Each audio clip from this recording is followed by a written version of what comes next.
अस्सलाम वालेकुम, मैं हूं मुनीज़े जहांगीर और आप देख रहे हैं प्रोग्राम स्पॉटलाइट। नाजरीन, आज हमजा शहबाज की लाहौर की नैब अदालत के बाहर पेशी के वक्त एक सहाफी उस्मान भट्टी को तशद्दुद का निशाना बनाया गया।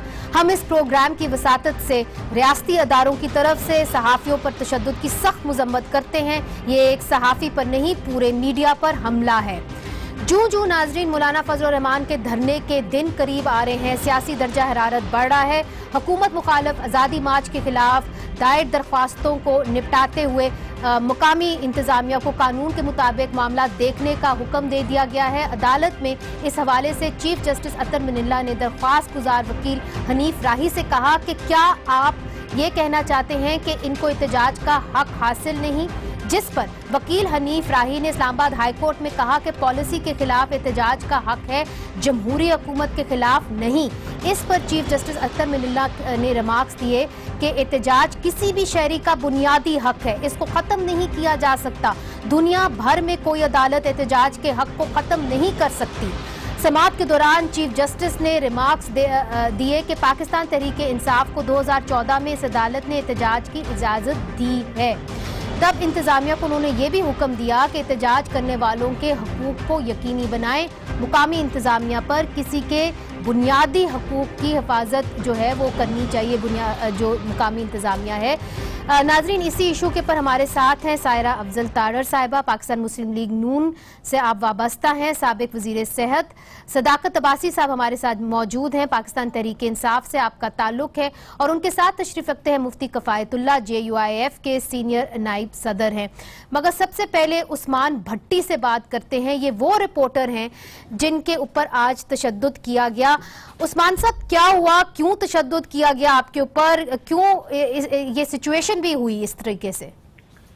जी मुनीज़े, जैसे कि सहाफियों पर तशद्दुद की पहली बात नहीं है, मगर आज का जो सिलसिला है सहाफी पर तशद्दुद का हुआ कुछ इस तरह के हम अपनी फराइज सर अंजाम दे रहे थे कि वहाँ पर जो ड्यूटी पर एहलकार खाली कांस्टेबल नहीं, वो सब इंस्पेक्टर रैंक का आदमी था। और सब इंस्पेक्टर का जो रैंक होता है वो काफी सीनियर होता है, और उसने नहाओ देखा नताओ उसने आके तशद्दुद करना शुरू कर दिया। जिसके बाद हमने आला पुलिस हुकाम ने इस वाक़े का नोटिस लिया। तो आला पुलिस हुकाम से जब हम जाकर मिले, उनका ये कहना था कि उनको हम कोर्ट नहीं कर सकते क्योंकि उन्होंने बातें कुछ हमारे से कॉन्फिडेंशियल की थी। लास्ट पेशी पर जब मियां Nawaz Sharif Chaudhary sugar mill case में केस की समाप्त के लिए आए थे, तो उनकी जब मीडिया टॉक हुई तो मीडिया पर जब ऑन एयर हुई तो उन पर काफी प्रेशर था पुलिस अफसरान पर कि ये किस तरह सहाफियों को इंटरव्यू देते रहे मियां मोहम्मद नवाज शरीफ। इसलिए क्योंकि आगे जो नैब अदालत में पेशी है वो काफी ज्यादा है, मियां शहबाज शरीफ की हो, मरियम नवाज की हो, या इसके अलावा मियां नवाज शरीफ की हो, तो इसलिए उनको तो वो रोका नहीं जा सकता इदारों की तरफ से कि वो इंटरव्यू ना दें। तो बस इस तरह पॉसिबल ये था कि जो सहाफी इंटरव्यूज करते हैं उनको रोका जाए, इनमें डर पैदा किया जाए। इसी वजह से आदमी ने तशद्दुद का निशाना बनाया और ये सारा वाकया पेश आया। सदाकत अब्बासी साहब, आप लोग तो हमेशा ये कहते रहे कि आपके धरने मीडिया ने कामयाब किए, आज सहाफियों के ऊपर ही इस तरह का तशद्दुद पंजाब में हुआ, आपकी हुकूमत है, क्या कहेंगे? मुझे बहुत शुक्रिया। मुझे कोई भी गलत एक्ट होता है तो उसको कोई भी सपोर्ट नहीं कर सकता, और उसको बिल्कुल उसकी जैसा इन्होंने रिपोर्ट दी है वैसे तो हमेशा कोई भी बात समझ आती है दोनों साइड का मौकफ सुन के, तो एक्शन ले उन इनके मौकफ के मुताबिक अगर कोई ऐसी बात हुई है तो मैं समझता हूँ कि ये बिल्कुल आपके टीवी पे चली है, तो इस पे जो कंसर्न लोग हैं उन्होंने एक्शन उनको लेना चाहिए। चलें, ये आपने एक अच्छी स्टेटमेंट दी है सायरा साहिबा, आप इस पे क्या कहेंगी? कम से कम ये तो मान रहे हैं कि जी अगर उन्होंने कुछ गलती की है तो उनको भुगतना भी होगा। एक्चुअली मसला इनका ये है कि जैसे जैसे इनकी नाअहली जो है ना वो बढ़ती जा रही है और लोग जो हैं उनकी नाउमीदी बढ़ रही है, ये फ्रस्ट्रेट हो रहे हैं। और उस दिन मियां साहब जब आए हैं और उन्होंने जो बात की है और उसका जो इम्पैक्ट हुआ है, अब ये आज आपने देखा कि इन्होंने हमजा साहब को भी बात नहीं करने दी कि इनके ज़माने में जो पुलिस का रवैया आपने पिछले दिनों देखा, यही पुलिस थी ना, ये हमें गुल्लू बट के ताने दिया करते थे, ये हमें कहते थे कि हमने सिफारशी भर्ती की हैं। वैसे अब वैसे वहाँ पे हालत सायरा साहिबा, पुलिस की जो कारकर्दगी है पंजाब के अंदर वो को खास अच्छी नहीं रही, मगर आपने चूंकि बात की कि पाकिस्तान मुस्लिम लीग नून की क़यादत अब ये चाहती है कि मौलाना साहब के साथ आज़ादी मार्च में शामिल हों, मगर इसके बरक्स पाकिस्तान तहरीक इंसाफ में जो एक वजीर हैं शेख रशीद साहब, वो क्या कहते हैं वो सुनाइए, फिर मुफ्ती कफायतुल्लाह से उसका रिस्पॉन्स भी लेते हैं। शहबाज शरीफ कभी इधर है कभी उधर है, यूं भी है और यूं भी है। अभी कोई चीज फाइनल नहीं है फजल रहमान की भी, कोई चीज फाइनल नहीं है शहबाज शरीफ की। ना शहबाज की बात फाइनल है, ना पीपल्स पार्टी की फाइनल है, ना फजल रहमान की फाइनल है। अभी ये सारे मसले खला में लटक रहे हैं। 24 से 26 के दरमियान मैंने आपको कहा मैं लाहौर आके आपसे खिताब करूंगा। हाँ जी, सारे मामलात जो हैं वो लटक रहे हैं, अभी तक कोई हतमी फैसला नहीं हुआ। किफायतुल्लाह साहब, असल में जिन लोगों से हमारा वास्ता पड़ा है ना, ये सियासी लोग नहीं है। सियासत में इतने साल हो रहे हैं, बैठ जाना और बात है, तो सियासी नहीं है।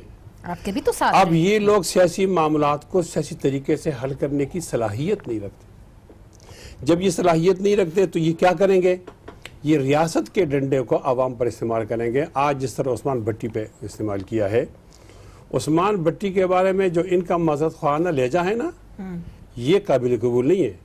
मैं कतन नहीं मानता कोई पुलिस वाला खुद ये जुर्रत कर सकता है।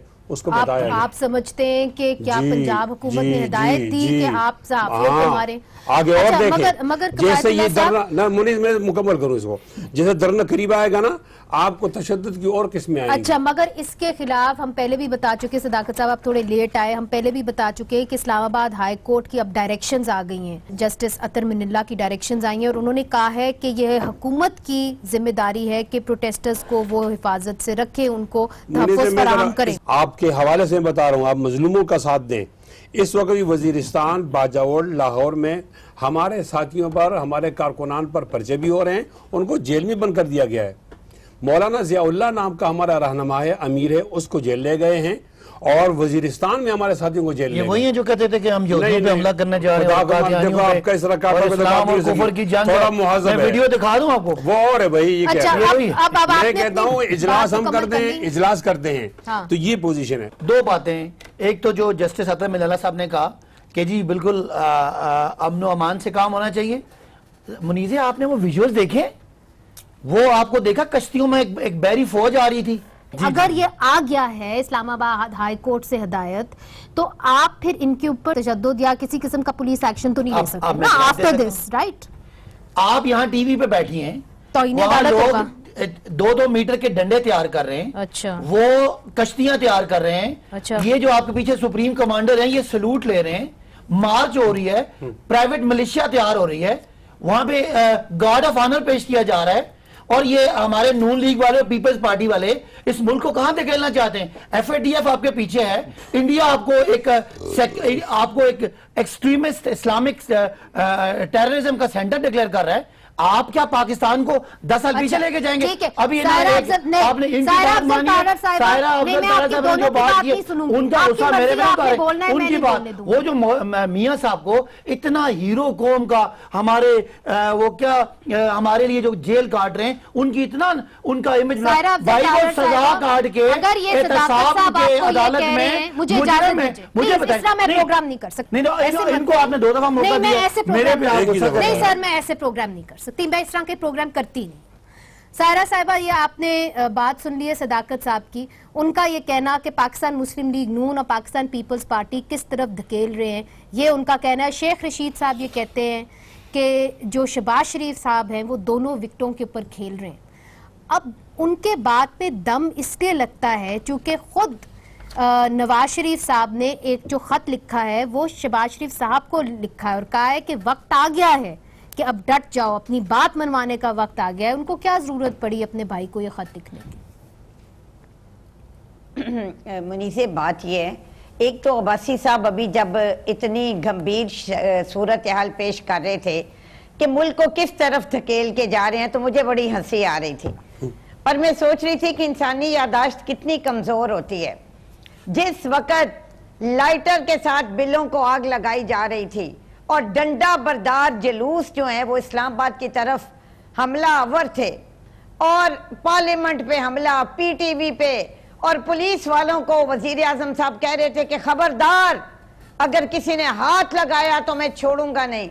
आज देखो कितने इनको मुल्क का भी ख्याल है और कौम का भी ख्याल है। जहां तक मियां साहब शहबाज और नवाज शरीफ का ताल्लुक है, मुनीज़े, हम सब जानते हैं कि दोनों भाइयों की अप्रोच में फ़र्क है और ये आज की नहीं, आज से कई दहाइयों पहले की है। अब मसला ये है कि पार्टी का लीडर है मियां नवाज शरीफ। अगर दो राय पार्टी में थी और अगर कुछ इख्तलाफात थे इस हवाले से कि हमने धरने में शामिल होना है और किस तरीके से होना है, असूली मौक़िफ़ था कि हमने जाना है, लेकिन कब जाना है, किस तरह जाना है, कितने दिन बैठना है, कहाँ उठना है, ये सारी बातें जो हैं अगर मियाँ नवाज शरीफ ने अपने भाई को ये हिदायत की है तो शायद इसीलिए की है ना कि उनको लगा कि पार्टी में अगर फैसला करने में इनको मुश्किल आ रही है या अगर एक दो तरह की राय है तो कायद ने अपना एक पैगाम सुना दिया, अपनी हिदायत दे दी और उसके बाद सब कुछ खत्म हो गया। तो आप समझती हैं अब everybody will fall into line, मगर इंशाअल्लाह। मगर सायरा साहिबा ये बताइए कि आपने कोई हतमी फैसला किया है कि किस तरह आप मौलाना फजलुर रहमान साहब का साथ देंगे? क्या वर्कर्स जाएंगे, क्या आपकी जो आला की आदत है वो स्टेज पे खड़ी होगी? ये तो मुझे पता है, मगर मौलाना फजलुर रहमान साहब का प्लान जो हमें नजर आ रहा है वो ये है कि वो पंजाब के जरिए इधर इस्लामाबाद पहुंचेंगे, सक्खर से आएंगे, सक्खर से होते हुए वो आएंगे पंजाब, पंजाब से इस्लामाबाद। तो आपके वर्कर्स क्या उनको ज्वाइन करेंगे, काफले को ज्वाइन करेंगे? 18 तारीख को मौलाना फजलुर रहमान की और शहबाज शरीफ साहब की मुलाकात है, हाँ। जिसके अंदर ये तमाम चीजें तय होंगी। एक आज भी तंजीम की मीटिंग हुई है मॉडल टाउन में, इसके बाद भी हम मीटिंग्स कर रहे हैं कि किस तरह हमारे जिले जो लोग हैं और ओहदेदार हैं, और रूट तो मेरा ख्याल है ऑलरेडी जीटी रोड है। सो इंशाअल्लाह ताला आप देखिएगा कि कोई ऐसी बात नहीं, अब हमें सिर्फ मोडालिटीज तय करनी है। हमें सिर्फ ये करना है कि हम कहां से ज्वाइन करेंगे, कितने लोग करेंगे, किस तरह करेंगे, कितने दिन बैठना है, ये सारा। नाज़रीन इधर लेते हैं छोटा सा वक्फा, वक्फे के बाद फिर से हाजिर होते हैं। वेलकम बैक नाजरीन। मौलाना फजलुर रहमान की आज़ादी मार्च के ऊपर बात हो रही है, ये सक्खर से शुरू होंगे, क्या यहाँ पे पहुंच पाएंगे कि नहीं, यही सवाल उठाए जा रहे हैं। मौलाना साहब आपने कहा कि सक्खर से आएंगे, अगर मौलाना साहब को अरेस्ट कर लिया जाता है तो फिर? देखो मुनी जी, ये तो ऐसा है ना, आप तो तारीख से वाकिफ़ हैं हमारी, हम तहरीकी इनकलाबी किस्म के लोग हैं। हमारे 3 मुतालबात हैं, इमरान खान को हटाओ, हुकूमत की तहलील करो, नए इलेक्शन करो। अगर इन्होंने इमरान खान को हटाया तो हमारी कामयाबी 25% है, अगर इन्होंने हुकूमत की तहलील की तो 50% है, और इन्होंने नए इलेक्शन करा दिए तो 75% है, और अगर इन्होंने हमें गिरफ्तार किया तो हम 100% कामयाब हो जाएंगे। उसके बाद कैसे होंगे? उसके बाद जो सूरत हाल है आप उसका अंदाजा नहीं लगाते, फिर तो तूफान होगा। कैसे तूफान? ऐसा तूफान होगा, हर पूरा मुल्क ब्लॉक हो जाएगा। मुफ्ती साहब एक मुझे मौलाना फजलुर रहमान साहब एक बात क्लियर करिए, व्यूअर भी आपको सुन रहे हैं। बिल्कुल बिल्कुल। ये बताइए कि आपने कहा कि 25% हम कामयाब हो जाएंगे अगर खान साहब गए, तो आपका मुतालबा एंड में क्या है कि फ्रेश इलेक्शंस हो, फ्रेश इलेक्शंस हो, जिसका मतलब है पाकिस्तान तहरीक इंसाफ की हुकूमत भी जाए? सब जाएगी जी, इसमें क्या है, इलेक्शन का मतलब असेंबली नहीं होगी, नई असेंबली आएगी। अच्छा, आपके कोई प्लान्स है इनको अरेस्ट करने के? देखिए, मैंने कहा है कि जो विजुअल्स इनके नजर आ रहे हैं, जो ये प्राइवेट मिलिशिया तैयार कर रहे हैं और पीपल्स पार्टी और पीएमएलएन चाहते हैं कि ये जाएं और हमसे मार खा के वापस चले जाएं, हम चाहेंगे कि ये सिचुएशन ना हो। लेकिन हमने आपको, आप जैसी खवातीन को, यहाँ माइनॉरिटीज को, गैर मुल्कियों का हमने तहफ़्फ़ुज़ करना है। इस तरह के जो जुनूनी लोग जो डंडे लेके और एक खास वजह कता के लोगों को हमने इस्लामाबाद की सड़कों पर इस तरह इजाजत नहीं देनी। वो बड़ी ठीक कह रही थी कि हमने भी प्रोटेस्ट की थी, लेकिन हमारी प्रोटेस्ट में खास मजहबी एलिमेंट तो नहीं था जो सायरा साहबा कह दी। लेकिन एक बात थी, आज उनका बड़ा दिल जला है, आज उनका बड़ा दिल जला है कि जब किसी बंदे को, किसी को कादरी साहब चले आप उनको बात मुकम्मल करने देना, वो बात कर रहे हैं। बड़ा हुआ कि कहते हैं देखें कौन बात कर रहा है, लुक हु इज टॉकिंग। जब हमने किसी साफी को कोई डंडा पड़ा है, ये तो वो हैं जो प्रोटेस्टर्स को सीधी गोलियां मारने वाले हैं, और सदी पुरानी बात नहीं है, ये 4-5 साल पहले हामला खवातीन को सीधी गोलियां शहबाज शरीफ ने साहब ने वहां मरवाई हैं, और ये वो बात कर रहे हैं। हम कह रहे हैं चलें आज छोटियां पढ़ रहे हैं, अल्लाह करे कल छोटियां भी ना पढ़ें, लेकिन बात सिंपल है। दूसरी उन्होंने कहा वो बेचारे मियाँ साहब, कौम उनके इंतजार में है। मियाँ साहब को कौम की अदालत ने मुजरिम करार दिया है, उनको टीवी पे आना ही नहीं चाहिए अखलाकी तौर पर। जी, नैब की अदालत ने सेक्शन 9 के मुताबिक उनको डिसऑनेस्ट करप्ट डिक्लेयर किया। थोड़ा सा कानून हमने भी पढ़ा हुआ है, कहीं भी ये नहीं कहा गया कि कॉन्विक्ट का कोई फ्रीडम ऑफ एक्सप्रेशन इजहार राय नहीं है। कहाँ कानून में कहाँ का? देखिए, दो बातें हैं, एक फ्रीडम ऑफ एक्सप्रेशन है, एक उसको टीवी पे हीरो बना के पेश करना कि वो जजों को, अदलिया को, आपकी आर्मी को। हीरो जो है ना, जो खबर देने वाला होता है ना आजादी राय, उसके ऊपर मुझे कोई कानून आप निकाल के दे दे कि जी यहाँ पे कदगन लगी हुई है, मैं आपकी बात मान जाऊंगी। देखिए, कानून बनाना हुकूमत का काम है। हम समझते हैं इस मुआशरे का तो आप बना लेना कानून। मॉरल स्टैंडर्ड गिर गया है कि बड़े बड़े मुजरिम जिन्होंने कौम को लूटा है, आज वो कौम के मासूम बन के कौम के निजाम अदल पे सवाल उठा रहे हैं। अभी तो ये कानून नहीं है, राइट नहीं है अभी तो कि वो मुझे क्यों निकाला की तहरीक चलाए। हाँ, मगर अभी तो कानून नहीं है ना। नहीं, ऐसा कोई कानून नहीं है। अगर कानून नहीं है ना, तो अगर कोई कानून की खिलाफ वर्जी है तो अदालत भी है। कुछ कानून होते हैं जो वो अदालत में जाएं। अगर किसी को उनका ख्याल है कि मियां साहब की राय कोई उनको स्पीच में कोई रुकावट है, तो मैं तो समझता हूं जितने कॉन्विक्ट हैं, चाहे वो कोई छोटा मुजरिम है या अरबों वाला मुजरिम है, अरबों वाले मुजरिमों को नई दी हुई हीरो बना के पेश करना चाहिए। और जो आपका सवाल था वो, हम बिल्कुल सख्ती नहीं करेंगे अगर ये हमारी तरह आएंगे। हमारे भी कोई डंडे होंगे, लेकिन किसी ने प्राइवेट मिलिट्री बना के सामने खड़ा होके गार्ड ऑफ ऑनर और सलूट और मार्च पास नहीं किया। ये मुस्लिम लीग नून, ये पीपल्स पार्टी जिनकी तारीख जमहूरियत माजी में गलतियां हुई। नवाज शरीफ साहब, आखिरी जुमला, सिर्फ आखिरी जुमला, नवाज शरीफ साहब होते जो जियाउल हक की कब्र पे खड़े होकर कहते थे कि मैं जिया का मिशन पूरा करूंगा। आज कहते हैं मैं बड़ा रिफॉर्म हो गया हूं, मैं नजरियाती इनकलाबी हो गया। हमने भी हो सकता है माजी में कुछ तरीका कार किया हो, आज हम भी इनकलाबी हो गए, इसलिए हम आगे जा रहे हैं और मजीद इनकलाबी हो जाएंगे। हम आगे जा रहे हैं और पीछे लेके जा रहे हैं। मजबूरी इंतहापसंदों के हवाले में बोलना चाहते हैं। ये देखिए कि मामला तो मुझे ऐसा लग रहा है कि ये खून खराबे की तरफ जा रहा है। मान लिया आपने, अच्छा किया माशाल्लाह। देखें मुनीसे, बात ये है, सबसे पहली चीज जो बार बार ये कहते हैं कि मियां नवाज शरीफ मुजरम है, चोर डाकू है। मलिक अरशद साहब की वीडियो आने के बाद तो वो चीज भी खत्म हो गई। फिर इनके अपने वफाकी वजीर ने कहा कि अगर नवाज शरीफ 3-4 लोगों की बातें ना मानता तो चौथी दफा वजीर आजम होता। उन्होंने ये तो नहीं कहा कि उसने चोरी की और डाका किया इसलिए उसको हटाया। सो मियां नवाज शरीफ पे ये जो एक स्टिग्मा है या दाग है करप्शन का, वो अल्लाह ताला की मेहरबानी से वक्त ने धो दिया है। अब तकलीफ इनको क्या है? इनको तकलीफ ये है कि मियां साहब से आज तक लोगों की मोहब्बत क्यों है। जब आपके खिलाफ धरना हुआ था तो तब सेनेटर मुशाहिदुल्लाह खान साहब ने एक बयान दिया था जो आज भी सबको याद है, और उन्होंने कहा था कि इस धरने के पीछे कुछ और कुव्वतें हैं। तो आपको ये कुछ क्यासा राइयां हो रही हैं कि मौलाना साहब, और वो इशारा भी इस तरफ करते हैं कि मेरे पास और ताकतें हैं या और ताकतें पीछे हैं। ये तो ना हो कि जिस तरह के माजी में पाकिस्तान में होता रहा है कि सियासी कुव्वतें आपस में लड़ती रहे और फायदा कहीं और हो जाए। देखिए, मुझे लगता है कि ये बड़ी बदकिस्मती है अगर ऐसा हुआ तो। मियां नवाज शरीफ का जो स्टांस है ना, मेरा ख्याल है कि हम बिल्कुल अवाम पे इन्हिसार कर रहे हैं, और इस तरह की तमाम कुव्वतों के साथ हमने जिस तरीके से जो हमारे फैसले थे, और आज भी अगर आप देखें कि मुझे लगता है कि अगर उन कुव्वतों से हम हाथ मिला लेते तो शायद आज हमारे पास हुकूमत होती। लेकिन मुझे ये नहीं लगता। आपने नहीं मिलाया, मगर और भी तो मिला सकते हैं, जानता है। नहीं मुनीसे, मुझे ये लग रहा है कि ये जो हालात, ये सबसे ज्यादा प्रेशर जो है वो आवाम का है। अच्छा। देखिए, मैंने एक पार्टी मीटिंग में एक बात की जी, मैंने कहा कि लीडरशिप कोई फैसला करे ना करे, अवाम जो है वो इस आजादी मार्च में जरूर जाएंगे। अच्छा, तो आपको लगता है कि इस बार अवाम का बहुत प्रेशर था? इमरान खान साहब को तब लगता था कि अवाम का बहुत प्रेशर है। प्रेशर कहाँ से आता है पाकिस्तान के अंदर, ये सब जानते हैं मुफ्ती साहब। हमारे भाई के पास बेचने की जो चूरन है वो, आपने ये गलती की थी, मान लिया की थी मुस्लिम लीग नून ने, तो क्या अक्लमंदों के दरमियान गलती दूसरी गलती की बुनियाद बन सकती है?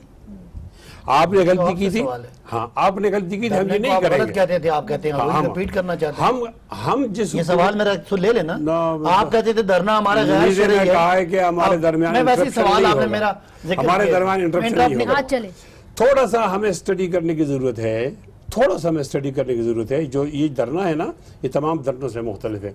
आप यहाँ पे जितने मर्जी धरने कर लें, इन्होंने भी तो धरने किए थे ना, कुछ भी नहीं हुआ। क्या वजीर आजम साहब ने इस्तीफा दिया था उस वक्त के वजीर आजम ने? जी, आप जितने मर्जी धरने कर लें, हमला किया वो सदर बन गया सर मोहतरमा।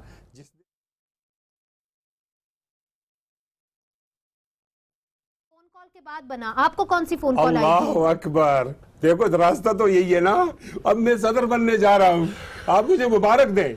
जिसने मुझे ये बताइए मैं उसके ऊपर मुशाहिदुल्लाह खान साहब भाई, मुशाहिदुल्लाह को छोड़ो, मेरी बात सुनो तो मुनीज़े, फिर आप भी उसी तरह यहाँ पीटीवी पे हमला किया वो सदर बन गया, और जिसने धरना करवाया वो थोड़ी देर बाद क्या वजीर आजम बन गया। अब तो रास्ता ही यही है।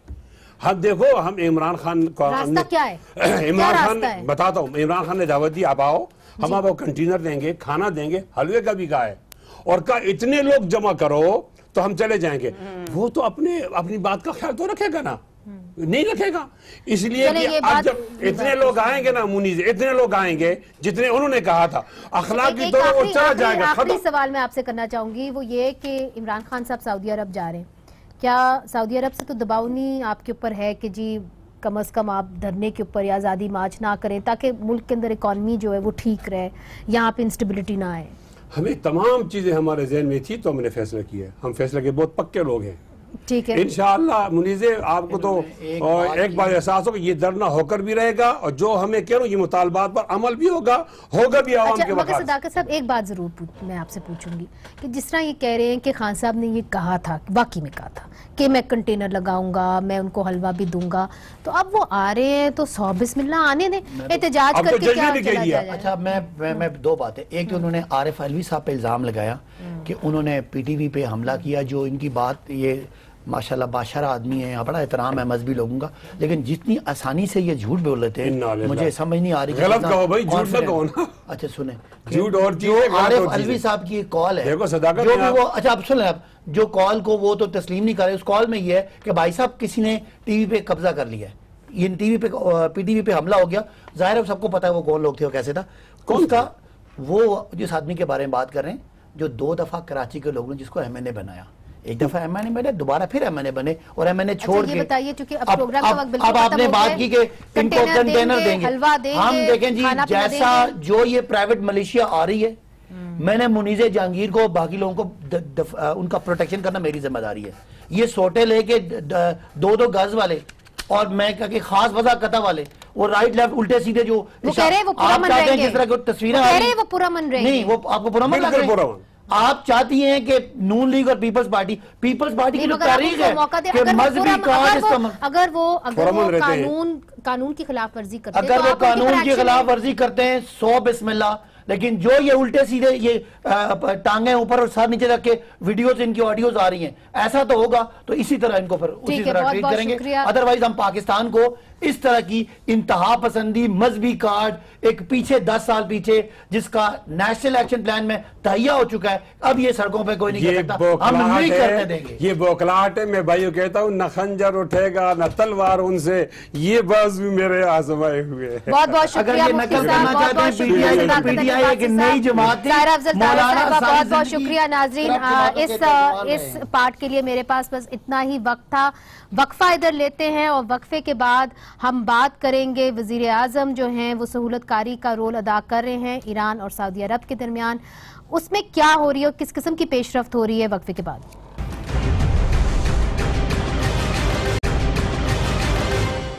वेलकम बैक नाजरीन। इतवार को ईरान, मंगल को पाकिस्तान से होते हुए सऊदी अरब, वजीर आजम इमरान खान दोनों ममालिक के दरमियान सहूलतकारी करने में सरगर्म नजर आ रहे हैं।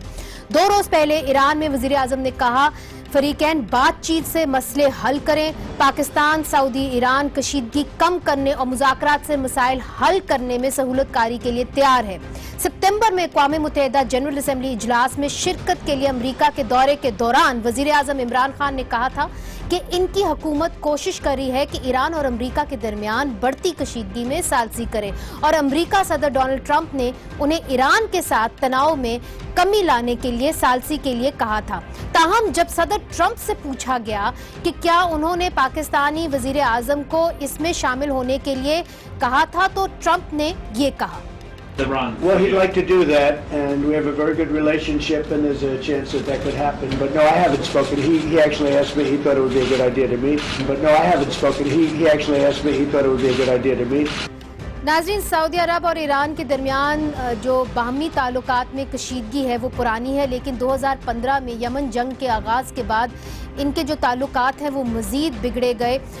जो हूथी बागियों की तरफ से अरामको से चलने वाले तेल के खेतों और जो प्रोसेसिंग प्लांट पर सऊदी अरब के तेल की पैदावार को शदीद मुतासर करने के दावे के बाद इस सूरत हाल में नाज़रीन ख़तरनाक इजाफा हुआ है। ये खदशा है कि खलीज में दो मुकाबिल हरीफों के दरमियान फौजी तसादुम के नतीजे में पड़ोस और बड़े पैमाने पर इस खित्ते के संगीन नताइज बरामद हो सकते हैं।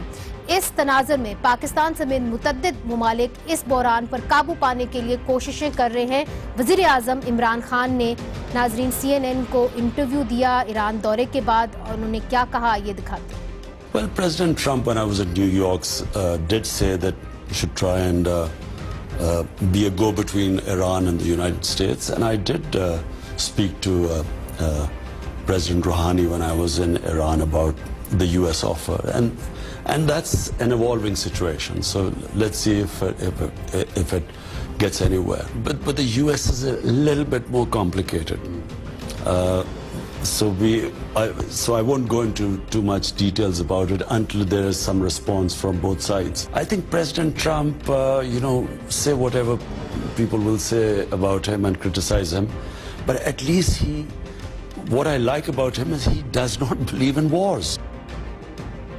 नाज़रीन, इसी मौजू के पर बात करने के लिए हमारे साथ है नजमुद्दीन शेख साहब, कराची से हमें ज्वाइन कर रहे हैं। साबिक सेक्रेटरी खारजा, साबिक सफ़ीर, ईरान में 92 से 1994 तक सफ़ीर रह चुके हैं, जबकि 2005 में यमन में भी खसूसी एलची रह चुके हैं। आपका बहुत बहुत शुक्रिया नजमुद्दीन साहब।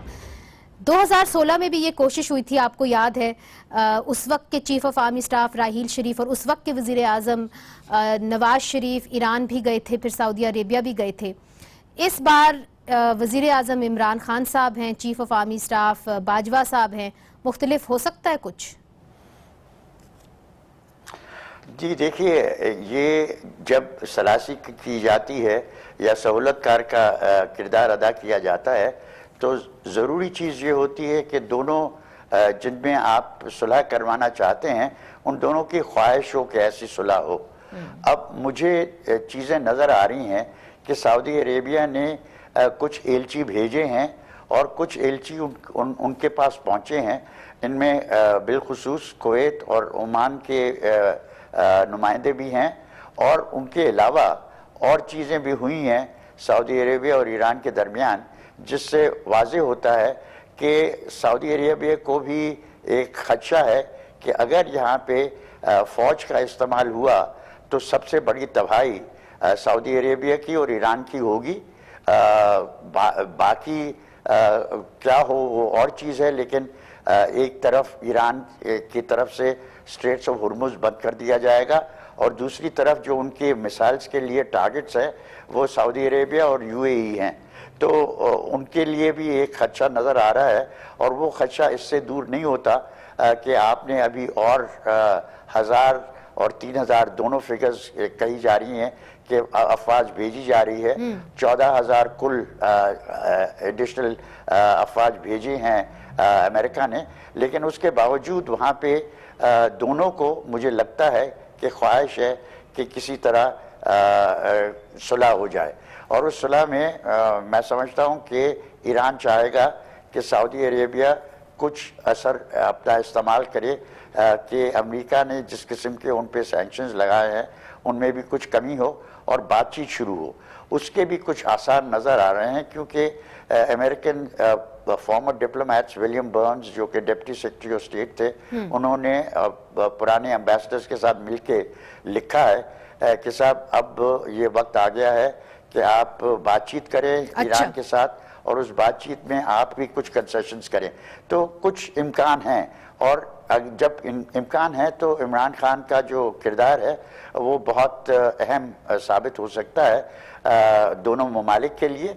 और ये हमारी ट्रेडिशनल पॉलिसी है। आपने 2016 का जिक्र किया, लेकिन ये हमारी पॉलिसी हमेशा रही है कि अगर दो मुसलमान ममालिक में है मसला तो उसको हम रिजॉल्व करने की कोशिश मगर अगर मैं आपकी बात सही तरीके से समझी हूं तो 2016 और आज में फर्क ये है कि सऊदी अरेबिया भी लचक का मुजाहरा कर रहा है चूंकि उसको नुकसान बर्दाश्त करना पड़ा है, और अमेरिका में भी ये आवाजें उठ रही हैं कि ईरान के साथ मुज़ाकरात होने चाहिए। ये फर्क है 2016 और आज में।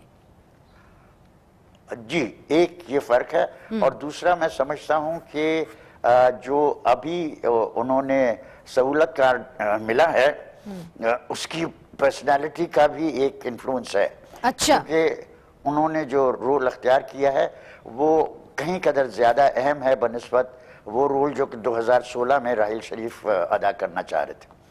मगर नजमुद्दीन शेख साहब, हमने देखा कि किस तरह वजीर आजम साहब जब अपना अमेरिका दौरा करने गए तो वो सऊदी अरब के एक खसूसी एयरक्राफ्ट को लेके गए, फिर वापसी भी उनकी सऊदी अरेबिया की कमर्शियल एयरलाइन के ऊपर हुई। इस सूरत हाल में क्या ईरान जो है वो पाकिस्तान के ऊपर भरोसा करेगा? चूंकि मत भूलिए कि राहील शरीफ साहब भी जो एक आप कह दें एक बड़ा एक अलायंस, इस्लामिक मिलिट्री अलायंस है, उसको हेड कर रहे हैं। तो हमारे साबिक आर्मी चीफ एक इस्लामिक मिलिट्री अलायंस को हेड कर रहे हैं जो सऊदी अरेबिया ने एक ऑफेंसिव फोर्स की तरह इस्तेमाल किया हुआ है। ईरान उसको एक ऑफेंसिव फोर्स की तरफ देखता है, और दूसरी तरफ से हमारे वजीर आजम अगर अहम दौरे पे जाते हैं, सबसे अहम दौरा अमेरिका का ही होता है, तो सऊदी प्लेन पे जाते हैं। देखिए, दो चीजें याद रखिए जी। ईरान जिन शुकूक का आप इजहार कर रही हैं वो ईरान के दिमाग में भी था। उसकी वजह से ईरान ने इसरार किया और इमरान खान साहब ने आमादगी का इजहार किया कि पहले मैं ईरान आऊंगा और उसके बाद सऊदी अरेबिया जाऊंगा। आप ये जो सीक्वेंस है ये बहुत ज़रूरी है, क्योंकि उसमें आपने कहा कि हमारे पड़ोसी मुल्क ईरान की हमारे साथ एक ख़ास रिश्ता है और उस ख़ास रिश्ते को हम जोड़ेंगे क्योंकि हमारी सरहद भी है और हमारे पुराने रवाबत हैं, हमारी ज़बान है और चीज़ें हैं। और सऊदी अरेबिया के साथ हमारा रिश्ता उस नौइयत का है कि हमने उनसे वादा किया हुआ है कि अगर आपकी अंदरूनी सूरत हाल में किसी किस्म की ज़रूरत पड़ेगी तो हम आपके लिए तैयार हैं। हम हरमैन शरीफन के लिए हम जो कुछ करने की जरूरत पड़ेगी हम करने को तैयार हैं। तो आपको तो लगता है कि क्योंकि वजीर आजम साहब पहले तेहरान गए और फिर सऊदी अरब गए, शायद जो एक भरोसा है ईरान की तरफ से वो शायद ईरानियन कॉन्फिडेंस को जीत सके? That's right. That was the idea. मेरी नजर में नफ्सियाती तौर पे ये बहुत अहम था कि पहले ईरान जाता हूँ। अच्छा। ईरान को मैं आज सुनता हूँ और सऊदी अरेबिया तक ये बात पहुंचाऊंगा और उनकी बात जो है वो मैं लाके आपको बताऊंगा। और इसमें जो अगेन लेट मी रिपीट के जो पॉइंट्स ऑफ कन्वर्जेंस है उस पर हम जोर रखेंगे, जो पॉइंट्स ऑफ डाइवर्जेंस हैं उसको हम जिस हद तक कम करने की कोशिश करेंगे। क्योंकि मुझे पता है कि आप डिप्लोमेट हैं, मगर जाहिर है पाकिस्तान की सियासत के ऊपर आपकी गहरी नज़र भी है और आपका तजुर्बा भी है। मौलाना फजलुर रहमान का आज़ादी मार्च आने ही वाला है और कुछ क्यासा-राइयाँ ये हो रही हैं कि मौलाना फजलुर रहमान के ऊपर दबाव डाला जाएगा सऊदी अरब के ज़रिए। आप समझते हैं कि सऊदी अरब मौलाना फजलुर रहमान के ऊपर वो असर रसूख रखता है कि मौलाना फजलुर रहमान को मार्च से रोक ले? बहुत मुश्किल है कहना। अच्छा, देखिए JUI जब जिहाद हो रहा था तो JUI ने जो मदरसे बनाए थे सरहद पे उसमें इमदाद सऊदी अरेबिया की भी थी और सऊदी अरेबिया के अलावा अमेरिका की थी। ज़्यादा सऊदी अरेबिया के किरदार ये था कि वो पैसे दे रहे थे और वो कोशिश कर रहे थे कि जो गिरोह हैं अफगानिस्तान में उनके साथ किसी किस्म का राब्ता रहे। और चूंकि सऊदी अरेबिया की एक ख़ास मजहबी हैसियत थी कुछ सुनने वाले थे, लेकिन JUI मुझे यकीन नहीं है कि JUI उनकी बात, मुझे तो डर लगता है कि JUI हिंद की बात ज़्यादा न सुनी जाए। अच्छा, बहुत बहुत शुक्रिया शेख साहब, साबिक सेक्रेटरी खारजा। आपने अहम मौज़ूआत की पर गुफ्तगू की और आपने कहा कि 2016 से 2019 में अब फ़र्क ये है कि सऊदी अरब और अमेरिका जो है वो मामलात हल करना चाहता है और शायद वज़ीर आज़म इमरान खान और chief of army staff Bajwa साहब एक बेहतर पोजीशन में हों कि वो सहूलत कारी का रोल अदा कर सके। नाजरीन, आज के लिए इतना ही, इजाज़त दीजिए। खुदा हाफिज़।